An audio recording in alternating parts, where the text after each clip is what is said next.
हरे कृष्णा। जगत गुरु शिल प्रभुपाद महाराज की जय। नमो विष्णुपादाय कृष्ण पृष्ठाय भूतले श्रीमते भक्ति वेदांत स्वामी निते नामिने। नमस्ते सारस्वते देवे गौरवाणी प्रचारणे निर्विशेष साक्षात देशतारिणे निर्विशेष शून्यवादी पाश्चात देश तारणे। जय श्री कृष्ण चैतन्य प्रभु नित्यानंद श्री अद्वैत गदाधर शिवासादि गौर भक्त वृंद। हरे कृष्णा कृष्णा कृष्णा हरे हरे हरे राम राम राम हरे हरे। हरे कृष्णा कृष्णा कृष्णा हरे हरे हरे राम राम राम हरे। हरे कृष्णा कृष्णा कृष्णा हरे हरे हरे राम राम राम। जगत गुरु शिल प्रभुपाद महाराज की जय। परम पूज्य लोकनाथ स्वामी महाराज की जय। निताय गौर प्रेमानंदे हरि हरि बोल। आज हम लोग चैतन्य चरितामृत के ऊपर चर्चा करेंगे। चैतन्य चरितामृत में यही कहा गया है कि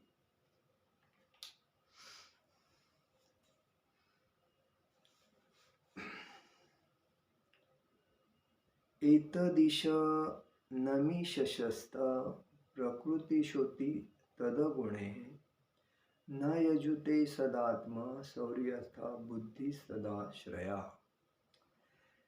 एतदिशनमिशस्त प्रकृतिस्तोपि सदगुणे न युज्यते सदात्मा शौर्यस्था बुद्धि सदाश्रयः। एतदिशनमिशस्त प्रकृतिशोऽपि सद्गुणे न युज्यते सदात्मा शौर्यस्था बुद्धि सदाश्रय। एत म्हणजे यह ईश्वरम ऐश्वर्य। अनुवाद में कहा गया है यह भगवान का ऐश्वर्य है। यद्यपि वे भौतिक प्रकृति में स्थित रहते हैं फिर भी वे प्रकृति के गुणों से कभी भी प्रभावित नहीं होते। उसी प्रकार जो लोग उनकी शरण में आ जा चुके हैं और जिन्होंने अपनी बुद्धि उन पर स्थिर कर ली है वे प्रकृति के गुणों से प्रभावित नहीं होते। तात्पर्य में प्रभुपाद जी लिखते हैं, श्रील प्रभुपाद महाराज की, जिन लोगों ने भगवान के चरणों में शरण ले ली है वे भौतिक जगत में रहते हुए भी उससे अपनी पहचान नहीं करते। शुद्ध भक्त भले ही भौतिक प्रकृति के तीनों गुणों से संबंध रखते हो किंतु कृष्ण भावनामृत में अपनी दिव्य चेतना के कारण वे भौतिक गुणों से प्रभावित नहीं होते। ऐसे भक्तों को भौतिक कार्यकलापों का जादू आकर्षित नहीं कर पाता। अतएव भगवान तथा उनके अधीन काम करने वाले उनके भक्त भौतिक कलमश से सदैव मुक्त रहते हैं।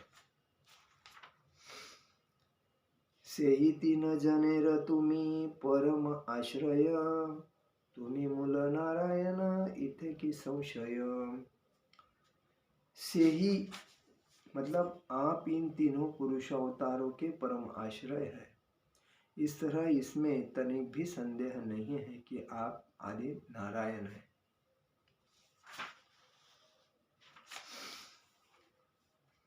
ब्रह्मा ने पुष्टि की है कि भगवान कृष्ण परमेश्वर है एवं वे ही शिरोदकशाही विष्णु हैं, वे ही गर्भोदकशाही विष्णु हैं तथा वे ही कारणोदकशाही विष्णु हैं। महाविष्णु है नामक तीन पुरुष अवतार के सूत्र है।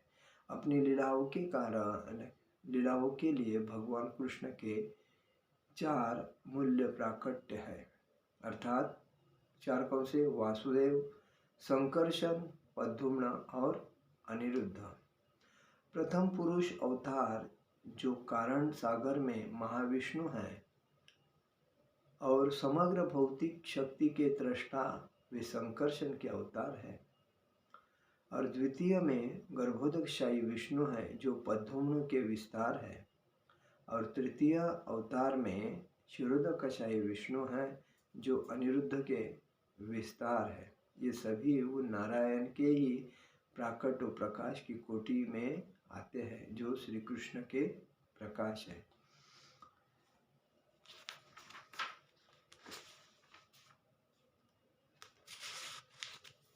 अद्वय ज्ञान तत्व वस्तु कृष्णेर स्वरूप, ब्रह्म आत्मा भगवान तीन तार रूप। भगवान कृष्ण स्वयं परम अद्वय सत्य है, आखिरी वास्तविकता है। वे अपने आप को ब्रह्म, परमात्मा तथा भगवान इन तीनों पलों में प्रकट करते हैं। मुख्य शब्द में भगवान साकार परमेश्वर का सूचक है तथा ब्रह्म एवं परमात्मा परम पुरुष के सहभागी विस्तार है। जिस तरह सरकार तथा उसके मंत्री सर्वोपरि राजा के अधीन होते हैं, दूसरे शब्दों में मुख्य सत्य तीन विभिन्न अवस्थाओं में प्रकट होता है। परम सत्य पूर्ण पुरुषोत्तम भगवान श्री कृष्ण ब्रह्म तथा परमात्मा रूप में ही विख्यात है, यद्यपि ये सारे पहलू अभिन्न हैं। अतेचांस कलापुष कृष्णस्तु भगवान स्वयं, इंद्रादि व्याकुल लोक मुंडयंती युगे युगे। परमेश्वर के ये सारे अवतार या तो पुरुष अवतारों के अंश है या अंशों के अंश है, लेकिन कृष्ण स्वयं पूर्ण पुरुषोत्तम भगवान है। प्रत्येक युग में जब जब इंद्र के शत्रु संसार को विचलित करते हैं, तब तब वे अपने विभिन्न स्वरूपों के माध्यम से जगत की रक्षा करते हैं। निश्चित रूप से इस धारणा का निषेध करता है कि श्री कृष्ण विष्णु या नारायण के अवतार है। भगवान श्री कृष्ण आदि भगवान एवं समस्त कारणों के सर्वोपरि कारण है। यह श्लोक स्पष्ट रूप से सूचित करता है कि भगवान के विभिन्न अवतार यथा श्री राम, नरसिंह भगवान, वराह, निसंदेह विष्णु तत्व, किंतु वे सबके सब या तो मूल भगवान श्री कृष्ण है के अंश है और उनके अंशों के कला है, अंश है। सब अवतारेर करी सामान्य लक्षण, तारा मध्ये कृष्ण चंद्रेर करिल गणन। भगवान सामान्य रीति से अवतारों के लक्षणों तथा कार्यों का वर्णन करता है और इन्हीं में श्री कृष्ण की गणना करते हैं।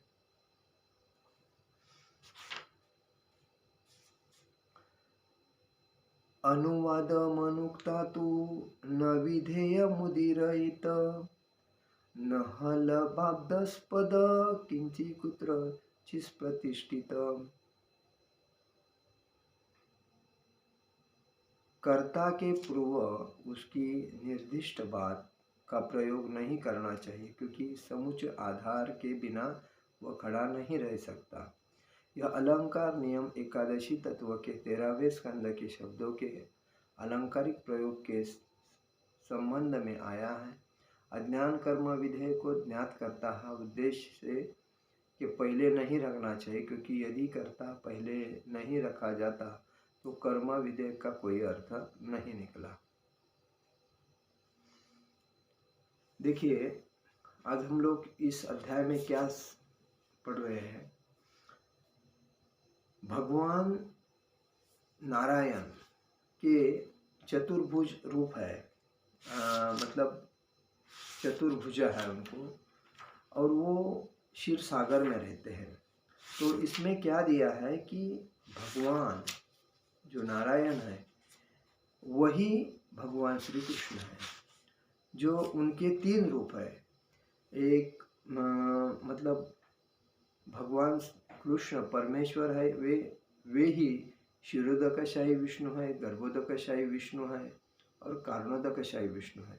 तो उसमें क्या बताया है, इसमें क्या बताया है कि वासुदेव, संकर्षण, प्रद्युम्न और अनिरुद्ध, ये तो प्रथम जो पुरुष अवतार का कारण है, कारण सागर में महाविष्णु है, वो पहले कौन से रूप में आए हैं कि संकर्षण के रूप में आए हैं, जो क्षीरोदकशाही विष्णु है। द्वितीय में कारणोदकशाही विष्णु, प्रथम संकर्षण के रूप में आए और दूसरे रूप में आए हैं गर्भोदकशाही विष्णु, वे पद्युम्न के अवतार में हैं। और तीसरे आए हैं क्षीरोदकशाही विष्णु, ये अनिरुद्ध के विस्तार है।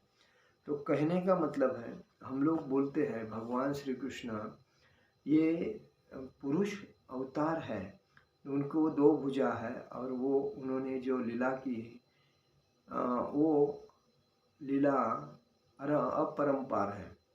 लेकिन कहने का मतलब यह है, किसी किसी को इसके ऊपर विश्वास नहीं होता है कि भगवान श्री कृष्ण ये व्यक्ति है, ये तो भगवान हो नहीं सकता। लेकिन कहने का मतलब ये है कि भगवान विष्णु की जो तीन रूप है, क्षीरोदकशाही विष्णु, गर्भोदकशाही विष्णु और कारणोदकशाही विष्णु, वही परमेश्वर होने के नाते उन्होंने द्विभुज रूप लेके इस संसार में असुरों का नाश करने के लिए इस धरती पे आके उन्होंने लीलाएं रची। जब कंस को मालूम पड़ा कि मुझे मेरे भतीजे से मौत होने वाली है, तभी उन्होंने अनेक अनेक राक्षसों को उनको मारने के लिए भेजा, लेकिन कोई भी राक्षस उनके सामने टिका नहीं, क्योंकि वो भगवान थे।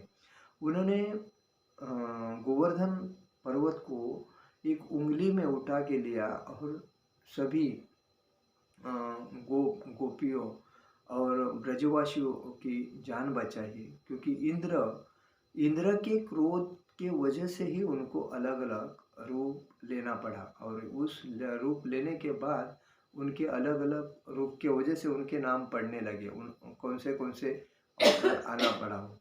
तो कहने का मतलब है, हमें ये विश्वास करना पड़ेगा। ये चैतन्य चरितामृत है, चैतन्य चरितामृत में भगवान श्री कृष्ण के बारे में सब कुछ दिया है। और इसीलिए हमें भगवान श्री कृष्ण, चूँकि हमें मालूम है राम के 3 नाम से भगवान श्री कृष्ण का एक नाम बनता है। विष्णु के 1000 नाम लेने के बाद राम का एक नाम बनता है। तो कहने का मतलब है कि भगवान श्री कृष्ण ये अपरंपार है और इसीलिए भागवत धाम श्रेष्ठ है। और भागवत धाम जाने के लिए हमें ये चैतन्य चरितामृत, श्रीमद् भगवद गीता और श्रीमद् भागवतम, ये प्रभुपाद ने दिन रात मेहनत करके जो बनाए हैं ग्रंथ, उनको हमें पढ़ना चाहिए। और पढ़ने के बाद हमें ज्ञान प्राप्त होगा। हम लोग हमारा टाइम वेस्ट करके इधर उधर जो गवाते हैं, उसको सेव करना पड़ेगा, मतलब जमा करना पड़ेगा, उधर कंट्रोल करना पड़ेगा। और हमें भक्ति में अपने को ज़्यादा ध्यान देना पड़ेगा, तभी हमें भागवत धाम प्राप्त होगा। हमारा नित्य क्रम कैसा है, तो नित्य क्रम के ऊपर हमें ज़्यादा ध्यान देना चाहिए कि हम वेस्टेज टाइम किधर गवा रहे हैं। हमारा टाइम अच्छा भक्ति में, आपका जितना टाइम भक्ति में जाएगा उतना टाइम आपका सेव है, अन्यथा ये वेस्टेज है। इसीलिए आपको कहने का मतलब है, चैतन्य चरितामृत सर्वश्रेष्ठ है और उसका हमें अध्ययन करना चाहिए और खुद को भक्ति में श्रेष्ठ बनाना चाहिए। आज का मेरा प्रवचन यही समाप्त करता हूँ। हरे कृष्णा कृष्णा कृष्णा हरे हरे, हरे राम राम राम हरे हरे। जगत गुरु श्रील प्रभुपाद महाराज की जय। परम पूज्य लोकनाथ स्वामी महाराज की जय। निताय गौर प्रेमानंदे। हरि हरि बोल।